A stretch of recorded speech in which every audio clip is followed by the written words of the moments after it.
Bonjour à toutes, bonjour à tous, bienvenue dans ce workshop de la communauté Les entreprises s'engagent du mois de juin. Je suis ravie de vous retrouver toutes et tous aujourd'hui. Certains d'entre vous le savent peut-être, mais mardi dernier était une journée consacrée aux réfugiés, parce qu'il se trouve que c'était la journée mondiale des réfugiés, et donc c'est à cette occasion que nous avons décidé de consacrer notre workshop du mois de juin à l'engagement des entreprises en faveur des personnes réfugiées. Alors, comme d'habitude, nous allons passer une heure ensemble, où nous allons vous présenter les différents outils et les différents dispositifs qui sont à votre disposition pour vous permettre d'engager votre entreprise. Nous aurons à la fois l'occasion donc d'avoir une présentation de ces différents dispositifs, mais d'avoir aussi des témoignages d'entreprises qui sont engagées à nos côtés et qui les utilisent déjà et qui pourront donc vous faire un retour d'expérience très concret. Vous aurez bien évidemment la possibilité, comme d'habitude, de poser toutes vos questions sur le chat. Si vous avez des questions spécifiques pour certains de nos intervenants, n'hésitez pas à me le dire pour que je puisse leur relayer en direct et qu'ils y répondent. Et pour le reste des questions, on va tenter de vous répondre à l'écrit. Alors, sans plus attendre, on va commencer par une petite introduction. Et pour cela, je vais laisser la parole à Yannick Prost, qui est secrétaire général à la délégation interministérielle à l'accueil et à l'intégration des réfugiés, et qui va donc nous introduire ce workshop. Merci Sigrid. Alors, je ne vais pas vous parler d'institutions, de délégations, de travail gouvernemental. Je pense que finalement, ce qui nous intéresse ici, d'abord c'est vous comme responsables engagés, nous comme citoyens engagés, nous tous, et je vous inclus parmi les citoyens engagés, et puis aussi les bénéficiaires de l'engagement, que sont les réfugiés, qui sont bénéficiaires et acteurs de l'engagement, puisque on le voit, on en a conscience aujourd'hui, eh bien, les réfugiés sont autant bénéficiaires qu'acteurs de l'engagement. Pourquoi ne pas parler spécifiquement de travail gouvernemental? Parce que au fond, et mon expérience précédente sur la plateforme jevd.gouv.fr m'a fait prendre conscience d'une réalité, c'est que l'État n'est jamais aussi bon que quand il est absent ou quand il se fait discret, il se fait surtout tiers de confiance, facilitateur, mais pas acteur omniprésent. Et même si sur la question des réfugiés, la problématique est plus complexe et l'intervention de l'État même mettre en pensée la façon dont on travaille aujourd'hui la politique en matière d'intégration. Alors, on connaît les polémiques, les controverses, les débats sur la question migratoire ces derniers temps, et évidemment, je ne m'y attarderai pas. Il y a en revanche une problématique qui semble assez claire, c'est qu'une fois que l'on a reconnu le statut de réfugié, une fois que l'on a reconnu les souffrances, le parcours du combattant qu'ont connu ces personnes pour arriver sur le territoire national, eh bien, il faut tout faire en sorte pour que ça se passe bien, ça se passe mieux et le plus vite possible. Et on sait que le sujet n'est pas prêt de s'éteindre. Il y a eu la vague syrienne, il y a eu les évacués d'Afghanistan, il y a eu les réfugiés du Soudan, de République démocratique du Congo, il se passe des choses terribles actuellement. Les Ukrainiens, bien sûr, même si à l'échelle européenne, les personnes bénéficiaires de la protection temporaire sont pas en nombre important, puisque la France a accueilli 100 000 personnes quand l'Allemagne en a accueilli 900 000. Mais derrière, ce qui me frappe, c'est que d'autres vagues se préparent, d'autres crises vont être les matrices de vagues de réfugiés que notre pays prendra en compte. C'est les Russes qui s'opposent au régime de Poutine, c'est les femmes et les hommes qui combattent le régime des Mollahs, ce sont les Kurdes, ce sont des réfugiés du Golfe du Guinée. Et ce qui est frappant, triste aussi, c'est que alors que le nombre de réfugiés tend à augmenter année après année, il y a de moins en moins de pays qui s'affichent comme des pays sûrs d'accueil, des démocraties qui respectent les droits de l'homme. Et heureusement, la France fait encore partie de ce dernier carré. Combien de réfugiés la France accueille-t-elle chaque année? 40 000, 50 000 dans les années les plus dramatiques, ce qui fait un ensemble, une communauté d'à peu près 500 000 personnes. Mais 500 000 personnes qui représentent la population des migrants les personnes les plus abîmées, les plus frappés par la détresse et en même temps les plus volontaires pour réaliser un parcours d'intégration, pour s'insérer dans la société française et rapidement trouver un emploi. Alors, accueillir, intégrer, c'est un processus complexe et en même temps qui peut se faire sans heurts si on réfléchit bien à la place des partenaires et si on réfléchit bien le parcours du réfugié au sein de notre écosystème administratif et puis ensuite professionnel. Il s'agit d'abord c'est sans doute ce qui nous anime ici le plus dans nos travaux avec les entreprises s'engagent, c'est d'abord une question d'intégration professionnelle. Bien sûr, l'État a mis en place des instruments. L'État, aujourd'hui, finance un grand programme d'accompagnement global qui s'appelle Agir et qui est très prometteur. L'État a auparavant mis en place le PIC IPR entre 2018 et 2023, mais force est de reconnaître qu'il y a encore beaucoup à faire et au-delà de l'action de l'État. D'abord, premier point, mettre en relation l'offre et la demande, et ce n'est pas si simple qu'il paraît. Nos travaux à la délégation sur l'emploi des personnes âgées montrent que souvent, alors qu'on nous alerte sur des pénuries de main-d'œuvre, souvent les exploitants, les responsables d'exploitation agricole ne connaissent pas la possibilité de recourir à la main-d'œuvre réfugiée. C'est aussi, c'est aussi reconnaître les compétences.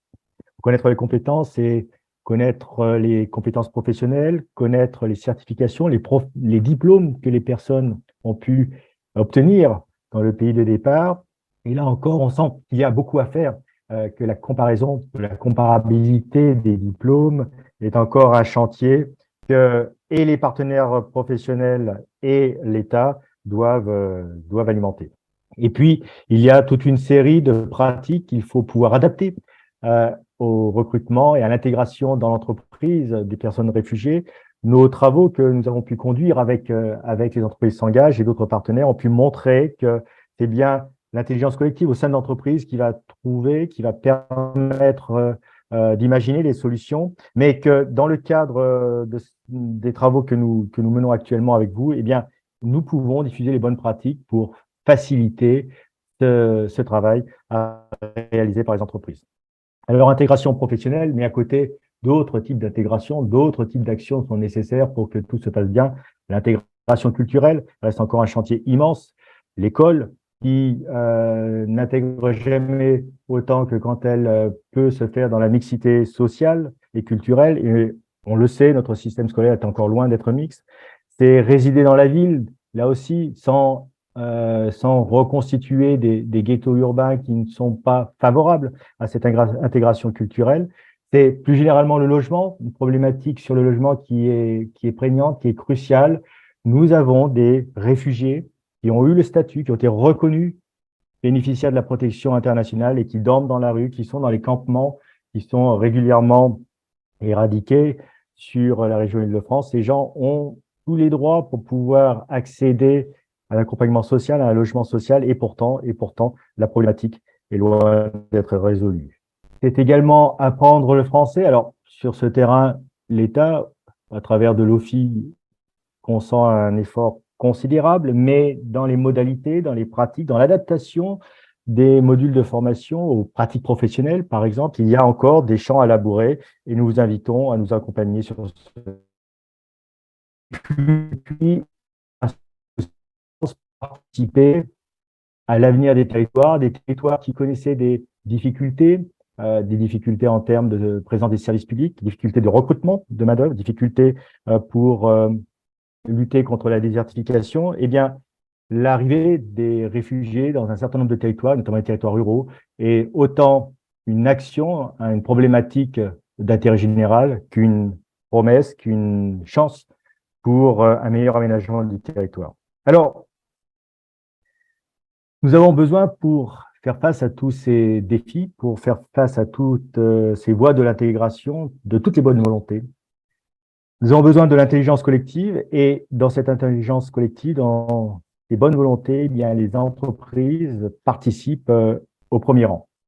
Elles participent au premier rang en tant qu'acteurs de l'insertion, les salariés, les collaborateurs vont aider le recrutement, l'intégration au sein des entreprises. Et cette mobilisation va permettre un parcours beaucoup plus efficace. Mais vos salariés, vos collaborateurs, on les retrouve aussi beaucoup en tant qu'acteurs de la fraternité, en tant que militants associatifs, en tant qu'accompagnants dans le cadre de mécénat de compétences ou de programmes pro bono. Et je terminerai ainsi mon propos. Je pense qu'il y a beaucoup de place pour que les entreprises qui s'engagent dans une politique d'accueil et d'intégration des réfugiés trouvent toutes leurs dimensions et puissent agir dans une action qui se fera au bénéfice des réfugiés et qui fera honneur à notre pays, qui reste encore une terre de refuge. Je vous remercie. Merci beaucoup Yannick pour ces propos introductifs et justement on va poursuivre avec des éléments un petit peu de définition parce qu'on sait que les entreprises soulignent souvent le fait qu'elles n'y voient pas toujours très clair justement sur ce sujet et sur ce public réfugié. Et donc pour cela, je vais donner la parole à Augustin Rogy qui est conseiller emploi, innovation et ressources au sein de la délégation interministérielle à l'accueil et à l'intégration des réfugiés pour compléter un petit peu le topo sur le sujet réfugiés et insertion professionnelle. Merci beaucoup Sigrid. Bonjour à toutes et à tous. Merci encore de l'invitation. C'est toujours intéressant et on est ravis qu'il puisse y avoir ce temps d'échange entre l'administration, ses représentants et puis des acteurs économiques qui font tout ça sur le terrain. Alors, j'ai préparé quelques slides. Est-ce que elles sont visibles? C'est formidable et j'ai normalement le contrôle. Donc, si j'appuie sur ce bouton, ça marche. Oui, comme le disait Sigrid, ça nous semblait important de clarifier certains points parce que dans le débat public, toutes les notions qui existent sont souvent mêlées, c'est peu clair et ça n'est pas de nature à faciliter la compréhension par personne, ni les citoyens, ni les acteurs économiques et donc vous, les entreprises. Donc peut-être revenir un petit peu sur le b.a.-ba. Déjà, si on arrive à clarifier tout ça, ce sera sans doute utile.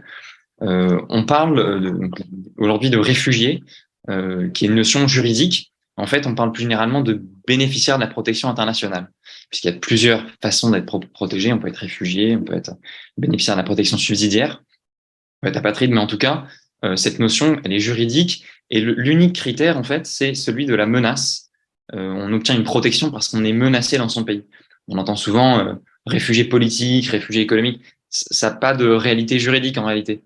Il y a une appréciation qui est faite sur la base d'une menace, qu'elle soit religieuse, liée à une ethnie, à une orientation sexuelle, à des opinions politiques.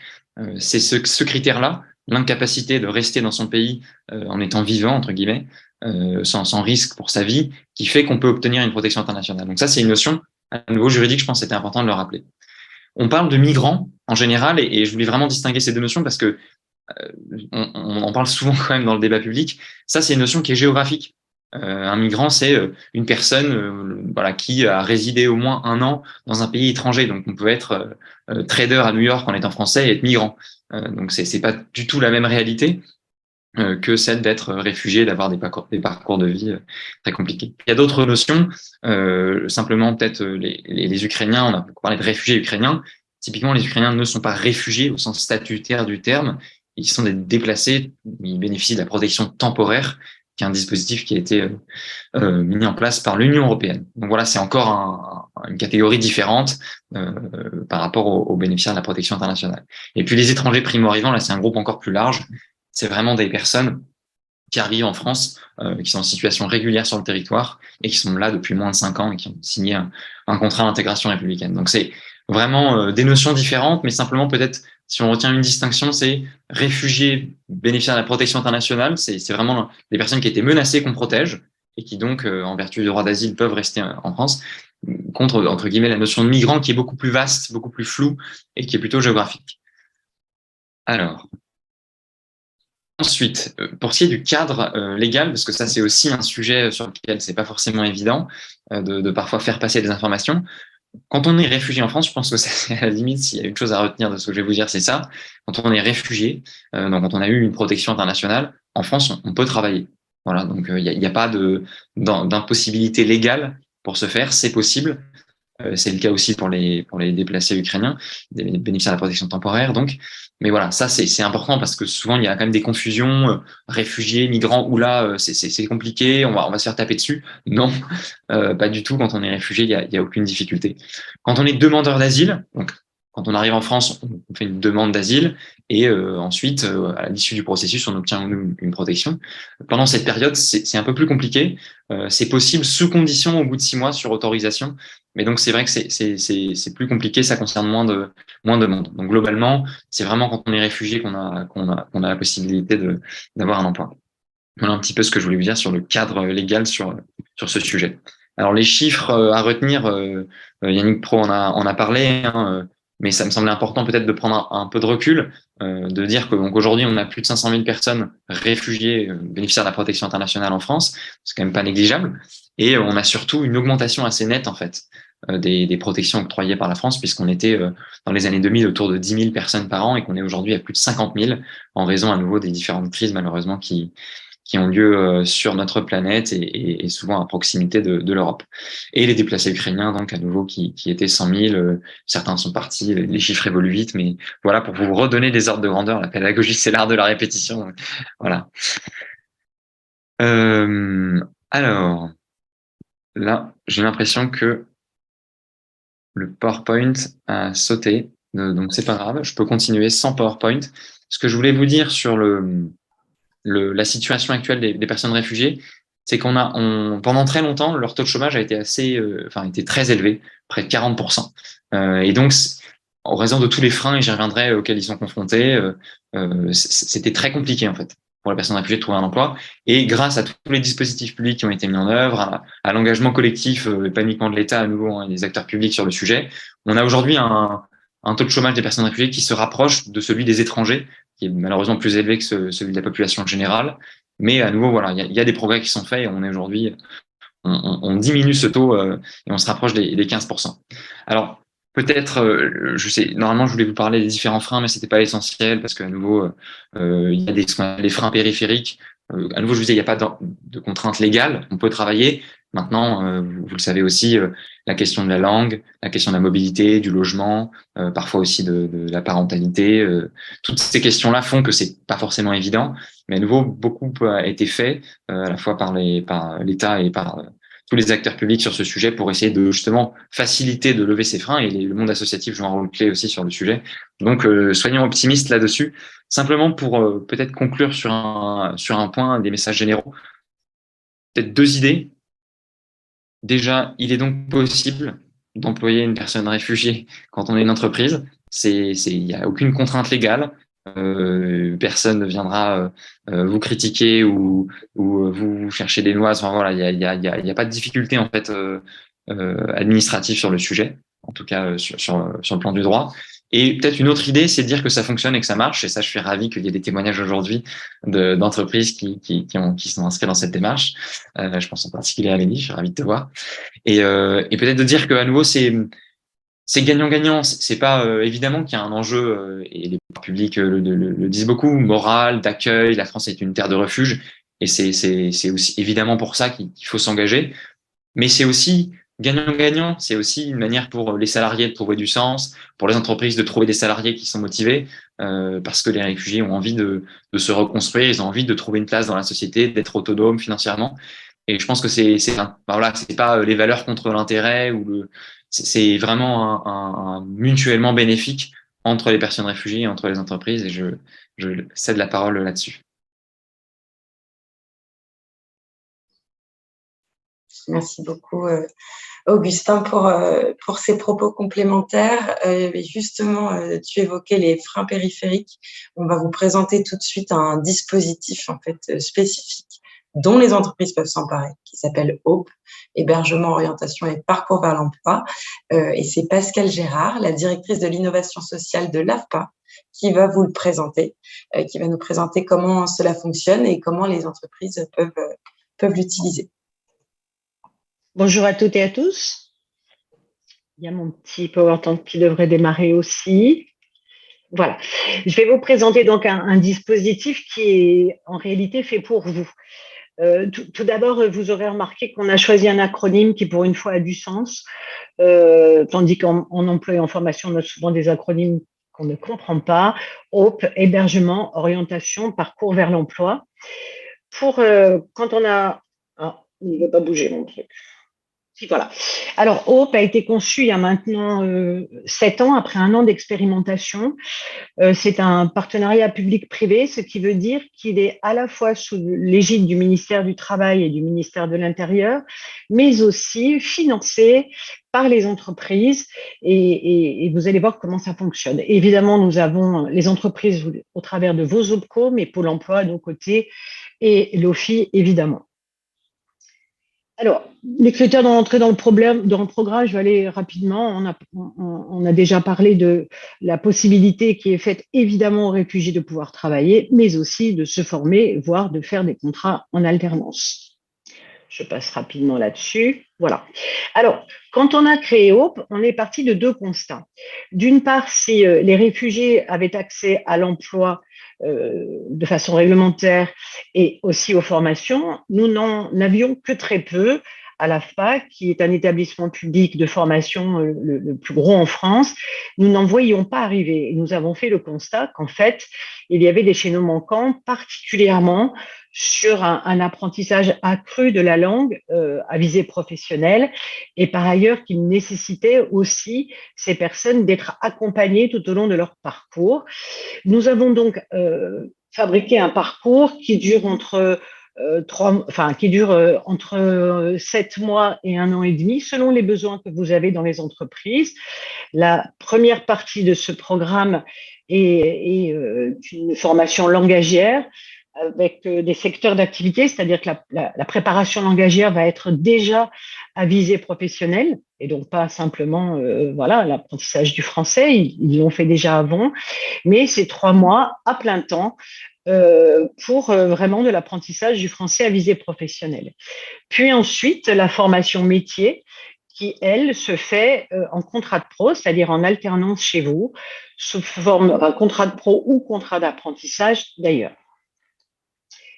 Je voulais vous montrer les chiffres clés de HOPE, parce que honnêtement, quand on a fait le pari de HOPE au départ, on pensait vraiment pas qu'on aboutirait à des chiffres que je vais qualifier d'exceptionnels, parce qu'ils sont bien au-delà des chiffres et des résultats qu'on peut avoir en formation traditionnelle avec des ressortissants français. On parlait tout à l'heure de l'énergie, de la volonté des personnes réfugiées de s'intégrer. Elle est largement démontrée là.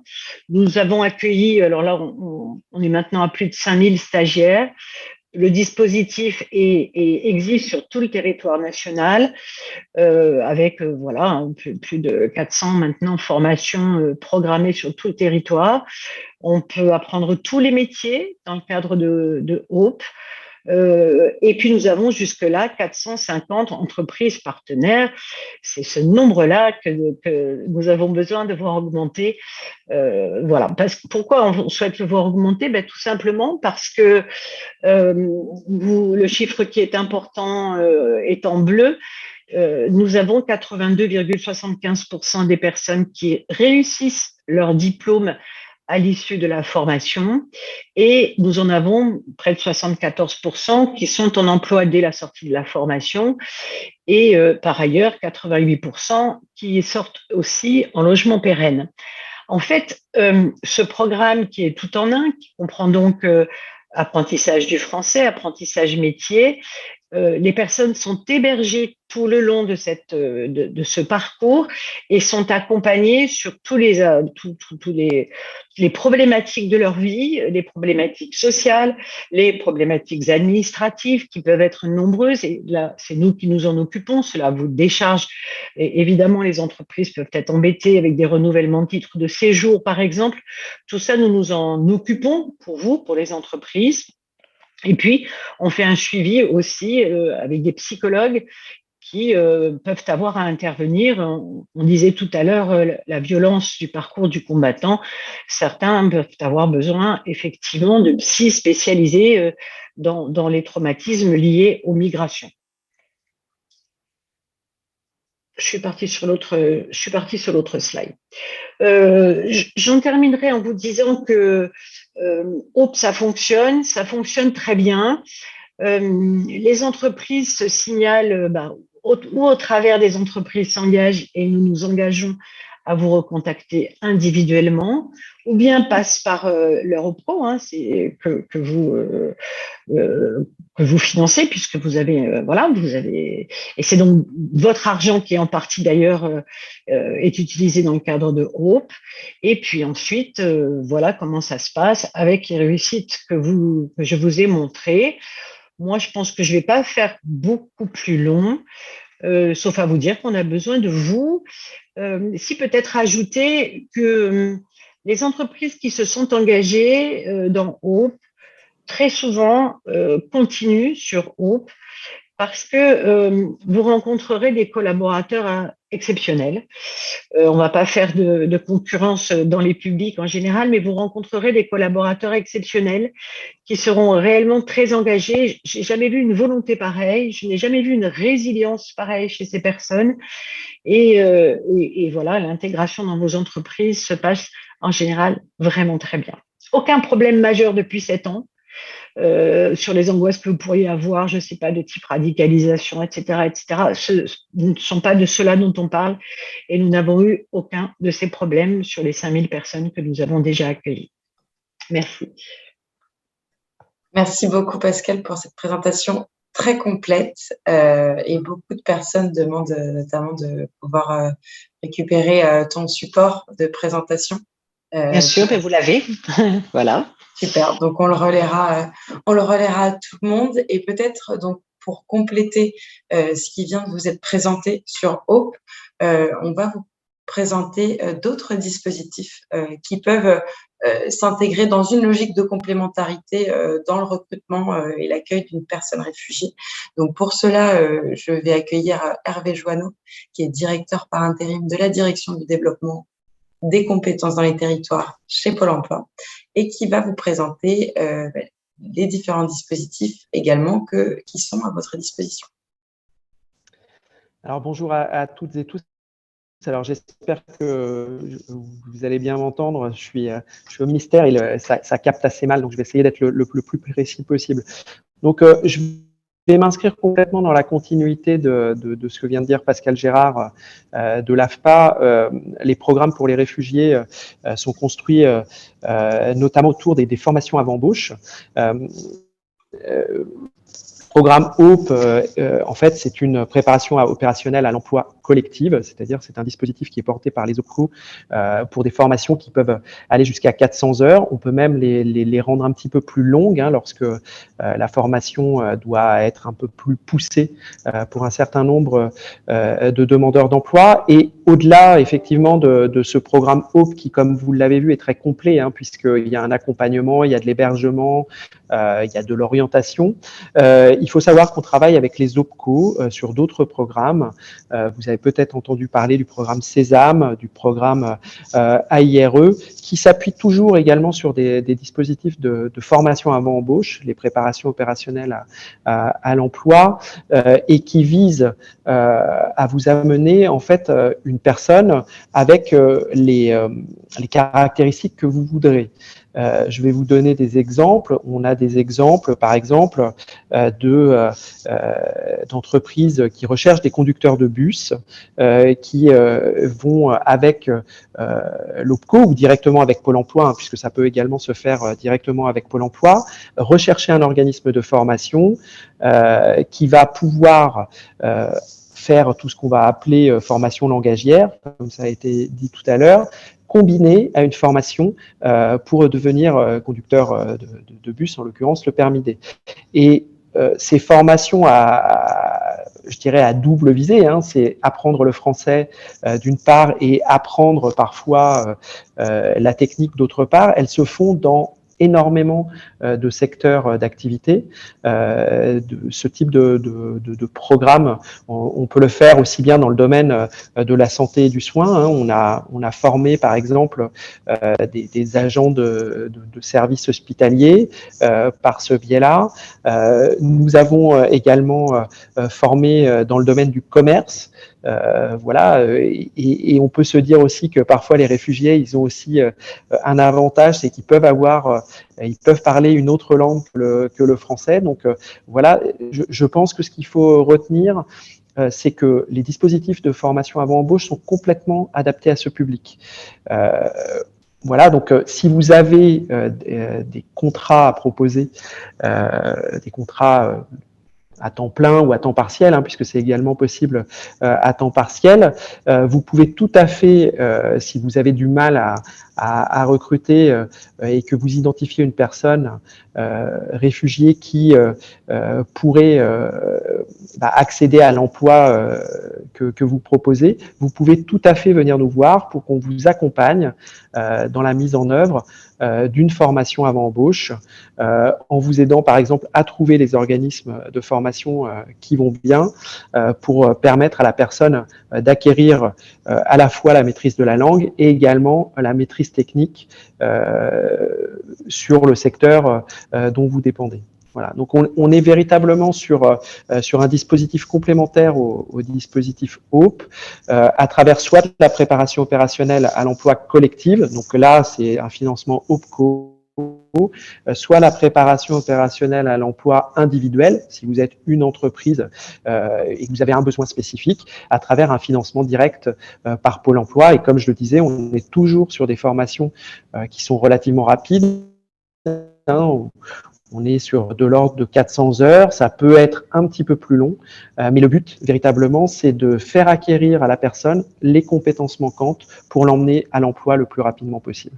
Et tout à l'heure, il était évoqué également les personnes qui avaient été déplacées d'Ukraine. On a eu des très belles histoires, notamment dans le domaine de l'hôtellerie-restauration, où en très peu de temps, on a pu permettre à ces personnes qui se retrouvaient en France d'accéder à un emploi en ayant un français à visée professionnelle dans le domaine de l'hôtellerie-restauration et on va dire d'acquérir les gestes métiers nécessaires pour des emplois comme serveur, parfois allant même jusqu'à réceptionniste par exemple en hôtellerie, puisque je le disais, il peut y avoir des compétences aussi que les réfugiés ont, notamment la maîtrise d'autres langues qui peuvent intéresser.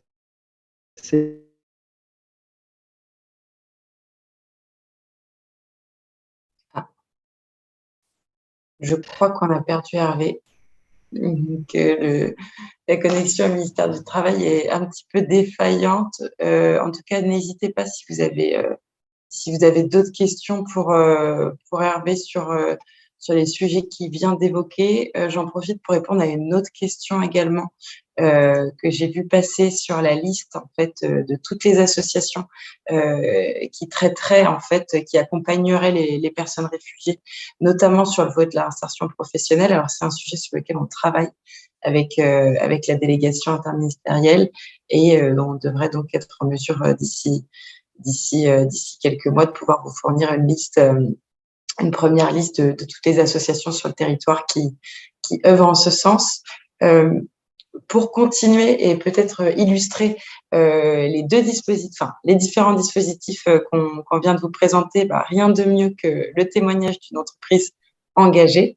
Et donc, nous avons la chance d'avoir avec nous Amélie Rambaud, qui est directrice adjointe innovation sociale au sein du groupe Suez, groupe très engagé sur le sujet du recrutement des personnes réfugiées et qui va nous présenter un petit peu le retour d'expérience du groupe.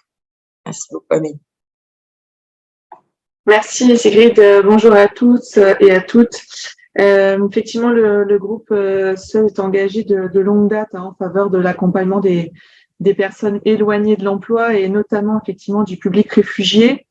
Je vais effectivement pouvoir vous parler de HOPE parce que effectivement on l'a mis en place en 2018 chez Suez et c'est ce qui effectivement nous a permis aussi d'avoir le premier déclic et nous a permis aussi de mieux travailler nos process de recrutement et puis notre onboarding.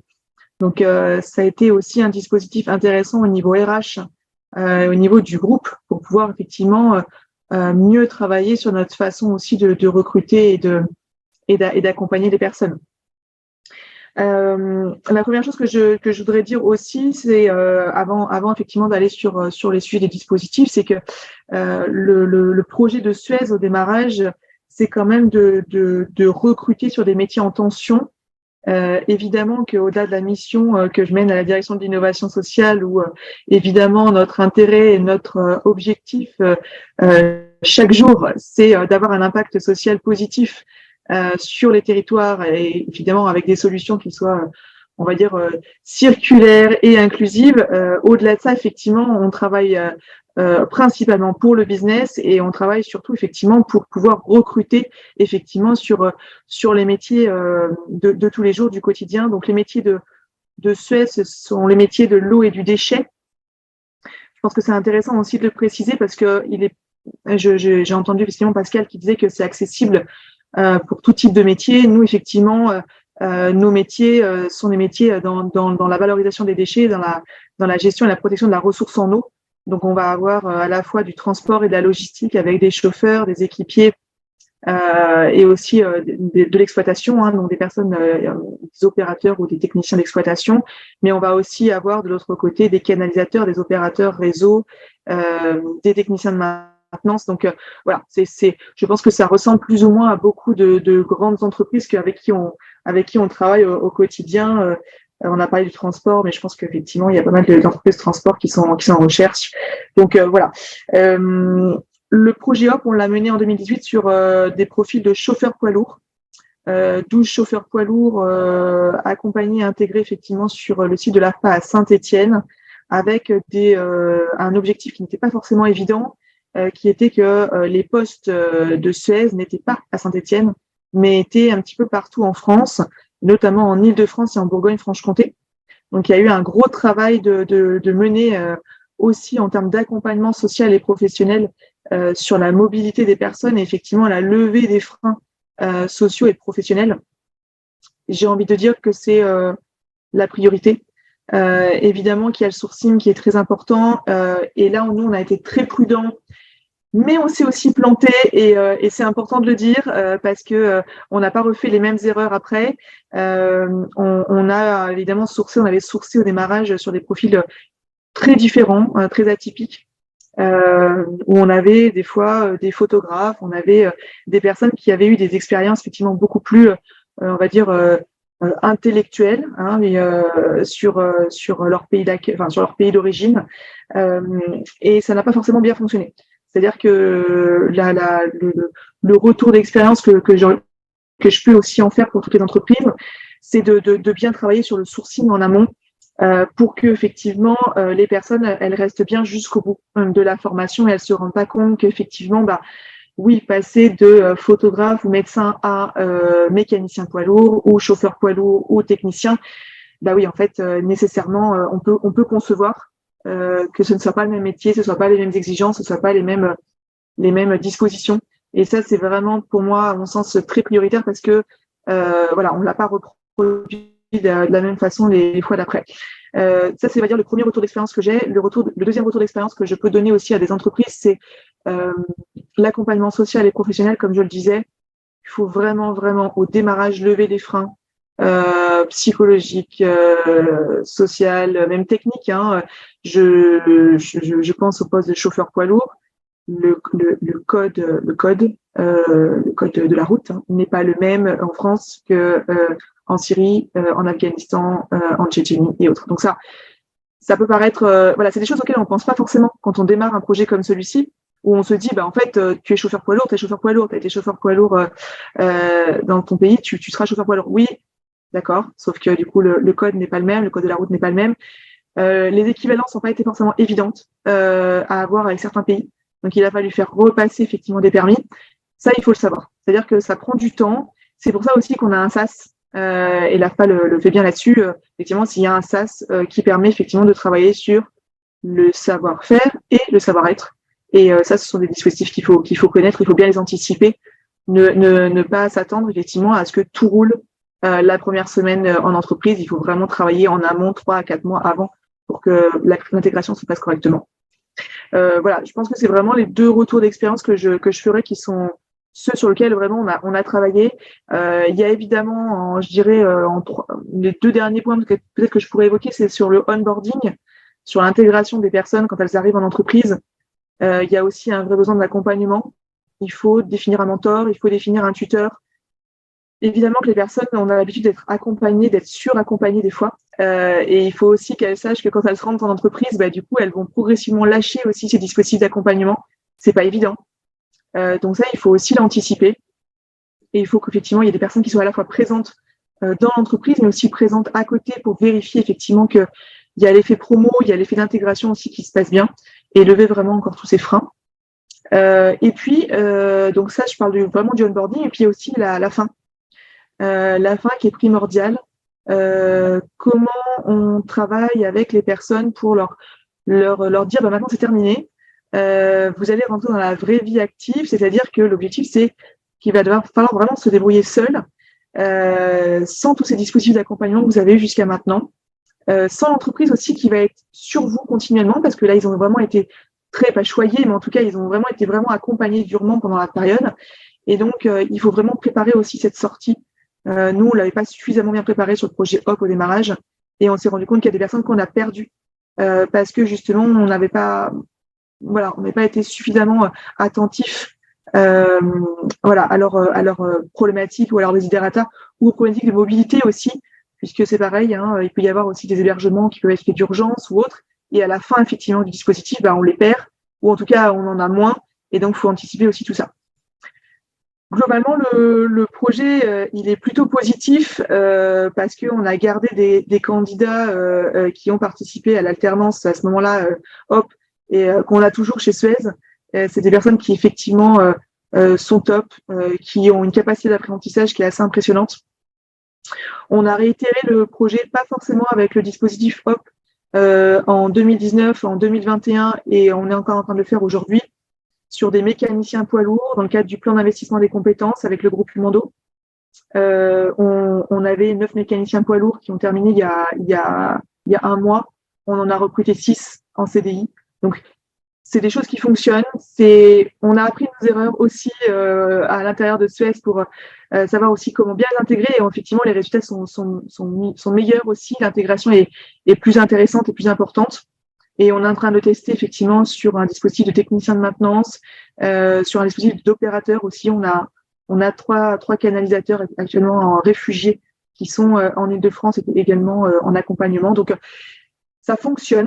On peut pas vous dire que l'humain est au cœur du projet. Donc évidemment que c'est fluctuant, évidemment que c'est pas toujours évident, mais c'est des projets qui sont hyper porteurs pour les managers, qui sont hyper porteurs pour notre filière RH, qui sont très intéressants pour nous à l'innovation sociale aussi, parce que ça nous permet de faire passer des messages qui sont beaucoup plus simples quand le projet est réussi. Et en fait, c'est les managers qui sont demandeurs ensuite, et pas nous qui sommes porteurs du dispositif. Donc voilà, donc ça c'est vraiment top. Je vous invite vraiment à contribuer, à faire votre part aussi effectivement en tant qu'entreprise sur ces sujets-là, parce que ça apporte beaucoup de choses, beaucoup d'éléments positifs. Mais voilà, il faut effectivement être conscient que c'est des vrais projets. Quand on met des projets emblématiques comme cela, il faut les suivre, il faut avoir des personnes aussi qui les suivent en entreprise. Il faut un accompagnement. Voilà, ça c'est hyper important. Mais je pense que c'est vraiment les éléments que je pouvais donner, et je reste évidemment à votre dispo si vous avez des questions après évidemment la fin du live. Merci beaucoup Amélie pour ce témoignage très sincère et très complet qui, je pense, éclaire beaucoup des entreprises et des personnes qui sont connectées avec nous aujourd'hui. Donc merci encore une fois. Et pour aborder un autre sujet, mais qui peut aussi vous intéresser en tant qu'entreprise et qui a un petit peu été évoqué par Amélie notamment, qui est celui de la sensibilisation et de la mobilisation de vos équipes sur le sujet des personnes réfugiées.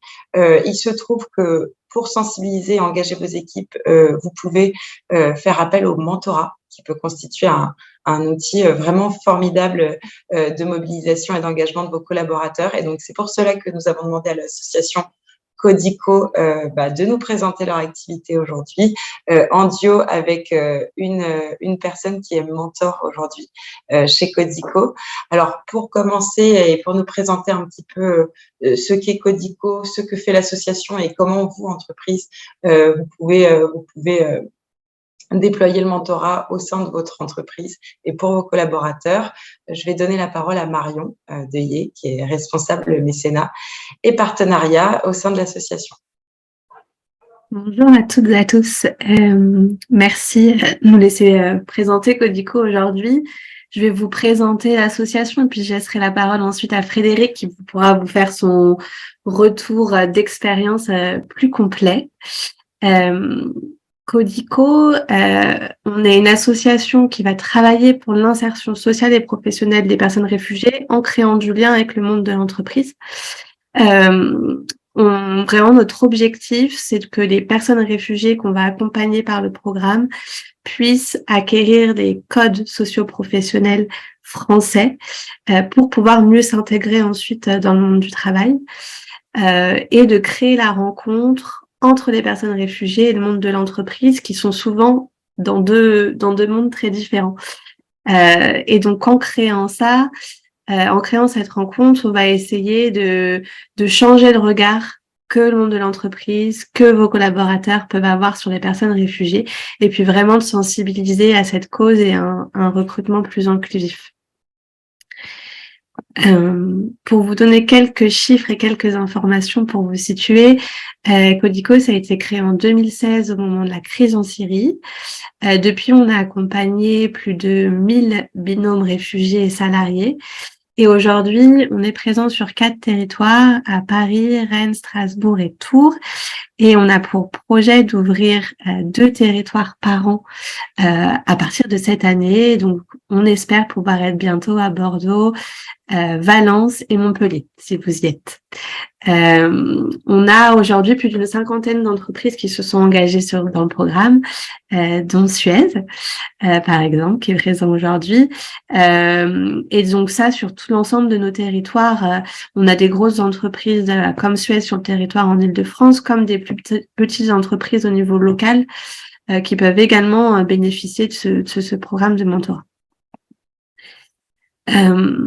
En termes de comment on travaille avec les entreprises pour créer plus d'impact dans le programme. Donc, on propose le programme de mentorat, on vous donnera plus d'informations après. On essaye aussi de créer du lien entre nos participants qu'on accompagne et les entreprises pour créer des opportunités. Donc, j'ai vu pas mal de questions dans le chat sur comment on a la liste des associations pour pouvoir recruter des personnes réfugiées. On travaille avec le collectif Work with Refugees qui est aussi là pour ça, qui organise des job dating, des speed meetings, justement pour créer la rencontre. Donc, n'hésitez pas à contacter le collectif qui regroupe beaucoup d'associations qui travaillent dans ce domaine justement pour créer ces opportunités et faire un petit peu matcher l'offre et la demande pour les personnes réfugiées. Et on essaye aussi de former, d'avoir une offre pour former et accompagner nos entreprises partenaires à comment je recrute. C'est un peu tout ce que disait Amélie avant, c'est quels sont les changements que je dois mettre en place en interne pour pouvoir m'engager au mieux et intégrer au mieux une personne réfugiée dans mon équipe. Sur cette slide, peut-être l'information la plus importante à retenir, c'est sur les profils qu'on accompagne au sein de l'association et un petit peu pour démystifier ce qu'est une personne réfugiée. Comme vous le voyez, on accompagne beaucoup de personnes qui ont un fort niveau d'études. On a 30% de nos participants qui ont un bac+4 à bac+5 dans leur pays d'origine. Donc oui, il faut travailler sur des emplois peut-être moins qualifiés. On attend aussi beaucoup des entreprises pour ouvrir des emplois plus qualifiés et pour travailler sur l'accès à l'entreprise de ces personnes qui ont une expérience et un niveau d'études élevé dans leur pays d'origine. Et donc, pour revenir, avant de passer la parole à Frédéric sur son expérience en tant que mentor, sur le programme de mentorat en tant que tel, c'est un programme de 6 mois. Nous, on part d'un programme de co-training, donc à la fois pour le salarié et le réfugié. On va mettre en relation un collaborateur salarié avec un participant réfugié. Et pendant 6 mois, ils vont travailler sur le projet professionnel de la personne réfugiée pour lui permettre de trouver à la fin un emploi ou une formation. Ce qui est important de retenir, je pense, et ce qui pour moi est vraiment le cœur de la réussite du programme, c'est le fait qu'on accompagne vraiment le salarié dans son expérience. Donc pendant ces 6 mois, le salarié, il va pas être tout seul. Codico met en place des formations, des ressources, est présent. Il y a des bénévoles également présents pour accompagner le binôme. Et donc la réussite du programme repose vraiment sur cet accompagnement du mentor. Et donc, c'est juste pour vous donner un petit peu des informations sur l'impact du programme qui est à la fois sur le participant réfugié, sur le collaborateur qui va vivre une expérience humaine enrichissante et qui va ensuite vraiment pouvoir être ambassadeur en interne d'un changement et d'un message d'inclusion pour le public réfugié. Et je vais m'arrêter là pour laisser quand même Frédéric témoigner pour ces 5 dernières minutes. Merci beaucoup, Marion. En effet, merci beaucoup pour cette présentation et on va laisser tout de suite donc la parole à Frédéric Vicari, qui est responsable juridique au sein de la Société Générale et qui est engagé en tant que mentor au sein de l'association Codico. Bonjour à tous. Alors, moi, il m'a été demandé de répondre à la question de comment et pourquoi devenir mentor pour l'association Codico. Alors, moi, comme vous l'avez dit, je suis responsable juridique à la Société Générale. Et puis, à un moment où je cherchais comment donner de mon temps, comment m'investir. Et parallèlement, l'actualité parlait régulièrement des situations des réfugiés en France. Et puis là, est arrivé comme sur un plateau un mail de la Fondation Société Générale proposant aux collaborateurs de s'investir dans une mission. Il y avait toute une liste de propositions de missions. Et au sein de la liste, il y avait donc une proposition d'accompagnement pendant 6 mois d'une personne réfugiée à travers l'accompagnement d'un Codico. C'était en 2016. J'ai commencé pour une première mission. Puis en fait, je me suis plus arrêtée. Entre les missions d'accompagnant, les missions d'aide à la conversation française, de connecteur, les missions se sont succédées. Et puis j'ai fait des pauses de 6 mois entre 2 missions, parce que ce sont des missions de 6 mois, quand c'était nécessaire, parce qu'à titre personnel, je voulais faire une pause, j'étais trop chargée. Le message, c'est surtout de se dire que c'est des missions qui sont pleinement compatibles avec un travail à plein temps dans une entreprise. Les rendez-vous se font à peu près toutes les 3 semaines pendant 1 ou 2 heures. On a pour recommandation d'accueillir les personnes accompagnées dans les locaux de nos bureaux pour les reconnecter à la vie de l'entreprise, ce qui pour moi facilitait énormément la tâche, puisque en fait, trouver du temps dans nos emplois du temps très chargés est souvent difficile. Et l'idée que la personne accompagnée vienne à domicile m'a confortée donc dans ma capacité de pouvoir donner de ce temps. Alors, notre mission, effectivement, ça a été dit par Marion, mais c'est de rendre l'accompagné autonome dans ses recherches au terme des 6 mois d'accompagnement. Donc, ça passe par refaire les CV, préparer un discours clair et cohérent sur le parcours professionnel de ces personnes et leurs projets professionnels. Mais c'est aussi valoriser leurs compétences, parce qu'ils ont souvent beaucoup perdu confiance en eux, et puis avec toute la difficulté de se confronter à un nouveau marché du travail qu'ils ne connaissent pas. Et donc, ça passe par beaucoup d'écoute et savoir les rassurer, trouver les mots et savoir aussi comment les aider à mettre en valeur leurs compétences. Donc, cet accompagnement, il est organisé en binôme et c'est surtout, ce que je tiens à souligner, c'est que c'est un enrichissement mutuel et réciproque, puisque au-delà des conseils professionnels qu'on leur donne sur la sensibilisation aux codes socio-professionnels, l'importance du réseau professionnel, c'est véritablement un partage interculturel et donc un enrichissement. M'engager, moi, personnellement, ça a été, et je pense pour tous les gens tous les bénévoles de Codico, ça a été l'occasion de mieux comprendre et de connaître le statut des réfugiés. Ça a été de s'enrichir de rencontres inattendues. Et puis se couper avec le quotidien où métro, boulot, dodo, sortir des sentiers battus et des rencontres plus classiques auxquels on s'attend. C'est consacrer sa pause déjeuner à chercher comment une femme syrienne qui était ancienne directrice d'école peut trouver un travail équivalent en France. C'est aider Ibrahim, qui est un ancien sociologue irakien, à devenir banquier en France.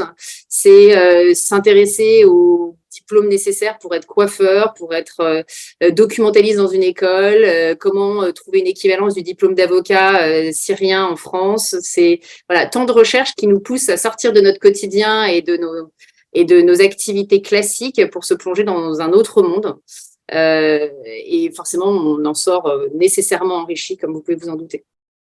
Et puis tout ça, quand même, je tiens à dire, c'est qu'on n'est pas seul parce qu'il y a beaucoup de gens qui disent « Oh là là, mais je me sens pas capable ». Et on est vraiment accompagné par les équipes de Codico qui sont des équipes effectivement expertes et assez rassurantes. On rencontre forcément des difficultés sur 6 mois, on se confronte à des questions auxquelles on n'a pas les réponses. Et en fait, être appuyé par une association de cette qualité permet de partir en mission rassurée sur le fait qu'on sera soutenu tout au long de notre travail avec les personnes. On m'a aussi dit à plusieurs reprises, parce que quand j'essaie de motiver au sein de mon équipe, on me dit mais j'ai pas les compétences, je suis trop jeune, ou alors je sais plus chercher un travail parce que je n'ai pas cherché de travail depuis 15 ans et que je suis dans mon poste depuis très longtemps. En fait, on a nécessairement des choses à apporter. On connaît le marché du travail mieux que les personnes qu'on accompagne. On sait tous faire un CV. Et puis, à partir du moment où on est prêt à écouter, à partager, à être curieux et qu'on a surtout envie, la mission sera nécessairement facilitée. Voilà donc, je ne peux qu'encourager les collaborateurs à se lancer dans ce genre d'aventure. Merci beaucoup, Frédéric, pour ce témoignage très inspirant. Et j'espère que cela permettra de motiver des entreprises à engager à leur tour leurs collaborateurs et puis à des citoyens de s'engager aussi à titre individuel dans cette aventure. Merci beaucoup, encore une fois. On arrive à la fin de notre workshop, de l'heure que nous venons de passer ensemble. Je tiens à remercier tous nos intervenants qui ont pris un petit peu de leur temps aujourd'hui pour passer 1 heure avec vous. Je tiens à remercier aussi toutes les personnes qui nous ont suivis et qui ont joué le jeu avec nous tout au long de ce workshop.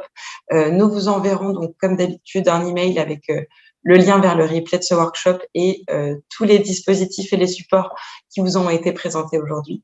Je ne peux aussi que vous inciter pour toutes les entreprises qui ne sont pas encore membres de la communauté à la rejoindre pour notamment pouvoir bénéficier de toutes les actions qui sont menées par nos clubs locaux. On l'a évoqué dans le chat avec certains, notamment le club de l'Oise qui organise une réunion prochainement qui traitera notamment de la sensibilisation des entreprises sur le sujet de l'insertion professionnelle des personnes réfugiées. Donc, n'hésitez pas à vous renseigner sur le site internet, sur les différents événements qui peuvent être organisés par nos clubs partout en France, en lien avec des associations comme Codico que vous avez découvert aujourd'hui, mais bien d'autres avec lesquelles nous travaillons sur l'ensemble du territoire. Et je vous donne rendez-vous au mois de juillet pour un prochain workshop et je vous souhaite à toutes et à tous une très bonne fin de journée. Au revoir.